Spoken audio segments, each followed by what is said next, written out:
call us on. A new study out tonight on the dangers of using steroid drugs to bulk up. The government says the estimated 1 million Americans who take steroids illegally to build muscle are risking serious behavior and mood changes, including bouts of violence. And researchers found these problems even affect people using relatively small doses.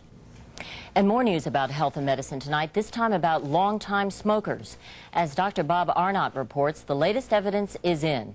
No matter how many years you've been lighting up, now is the time to put them out, even for older smokers. I felt terrible all the time. I was sick continually last year. I was on one antibiotic after another, and I thought, I've got to do something. 58-year-old Barbara Schenfeld has smoked for 40 years. Last October, a test showed she had the lungs of a 75-year-old. Like many older smokers, Barbara took her first puff when smoking was considered elegant, even healthy. Nose, throat, and accessory organs not adversely affected by smoking Chesterfields. But tomorrow's Journal of the American Medical Association reports that smokers' lungs get old fast. Smokers who wait until middle age to quit have lungs almost 8 years older than those who never smoked. Those who wait until their 60s have lungs up to 15 years older. Lung age is easy to measure using a widely available lung function test. It takes literally a second.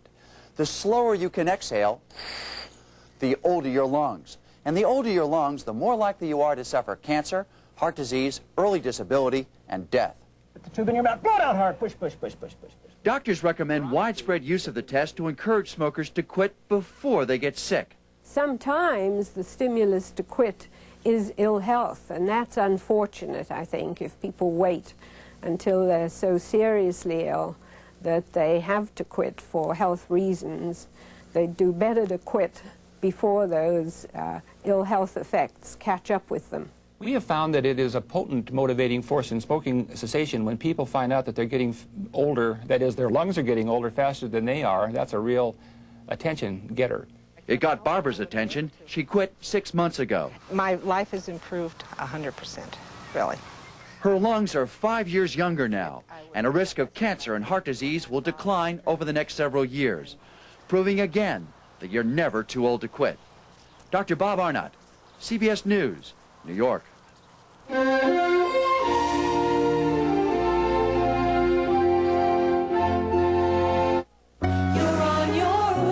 Sarah, and she's lucky because today she'll encounter egrets doing dances and alligators in the wild. She'll see how other moms take care of their kids, and she'll be doing this, recycling, through a program of the National Park Service and its recycling partner, Dow. We can make a difference in what tomorrow brings. Together with the National Park Service and folks like Sarah. Dow lets you do great things. I saw my doctor because the pain was so bad. I was afraid I needed surgery for my hemorrhoids. I was itching. The burning was awful. But my doctor said my hemorrhoids weren't serious. I didn't need surgery. He told me it was time I started using Preparation H. Preparation H helps relieve the symptoms of inflamed hemorrhoidal tissues, often bringing relief from itching, burning, and painful irritation for hours. What a difference Preparation H makes. Doctor recommended Preparation H. Headaches can affect you as differently as night and day. For daytime headaches, Anacin contains aspirin and caffeine. Caffeine energizes the aspirin to work better on your headache, so you can work better.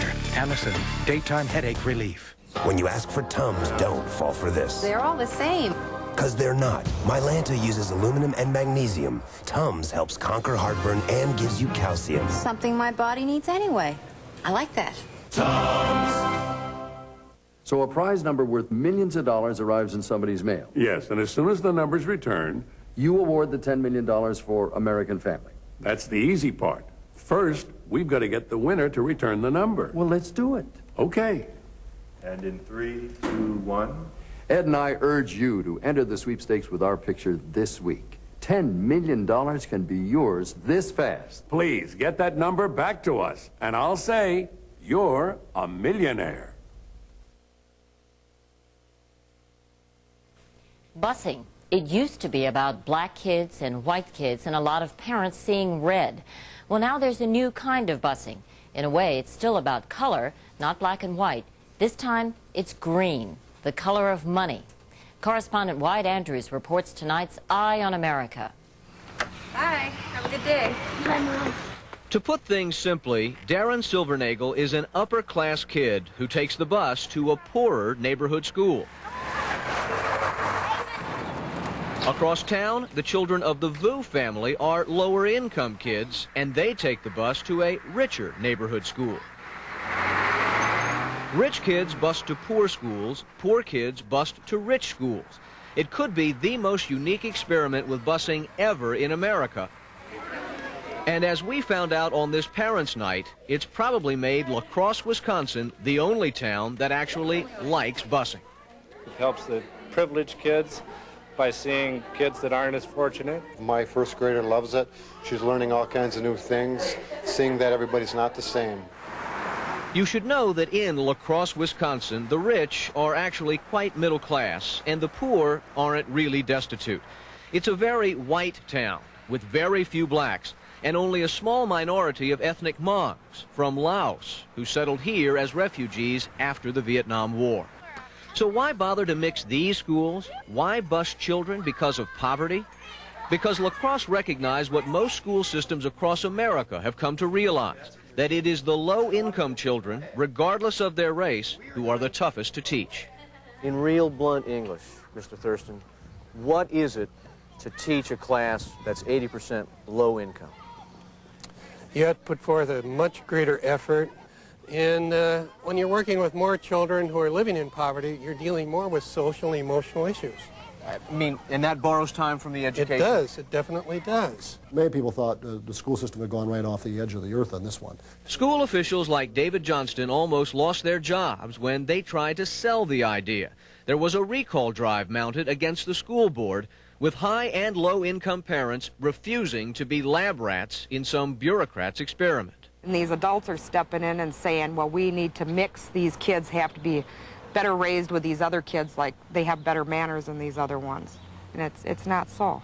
What would be the special celebration today? But then a strange thing happened. The recall drive came too late to stop the busing, and when income mixing hit the classroom, it worked. This year, I spend less time dealing with behavior problems that I dealt with last year. And yes, then I can have more time teaching. And then, after school, rich and poor parents began to mix. Opposition to the plan folded when almost everyone noticed the new energy coming from the schools. These were teachers who had been used to having to give so much of themselves, you know, before, and now they had a small classroom, they had a more well-balanced classroom, and they just had so much to give to my child. So a busing plan is working in a mostly white community with a smattering of Asian refugees. What does that say about the rest of America, where more of the problems are cast in black and white? Some experts say La Crosse is showing how class and not race has become America's great divide. Most people aren't racist. They don't mind living next to Dr. Huxtable. They do mind living next to Willie Horton. The people in La Crosse are facing up to the big challenge America's going to face in the next few decades, which is how to keep rich and poor together in some community. It's probably naive to hope that all of the problems of, say, Boston or Los Angeles could be solved by mixing school kids based on income. Poor people? Yes. Sad. Sad. But there is also evidence that La Crosse is onto something. For 35 years, the experts promised we would improve society if schools were diversified by race. What if, just maybe, that's not the answer now? That's why stereotypes can be so dangerous. In La Crosse, Wisconsin, Wyatt Andrews for Eye on America. The ongoing effort to keep rich and poor together in America, part of our world tonight, and what a different world it is. Thank you for joining us, and for all of us at CBS News, good night. Good night, Chet. Good night, David. Good night, everybody. See you tomorrow.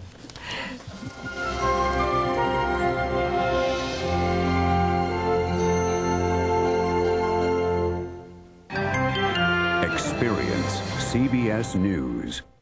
This is CBS.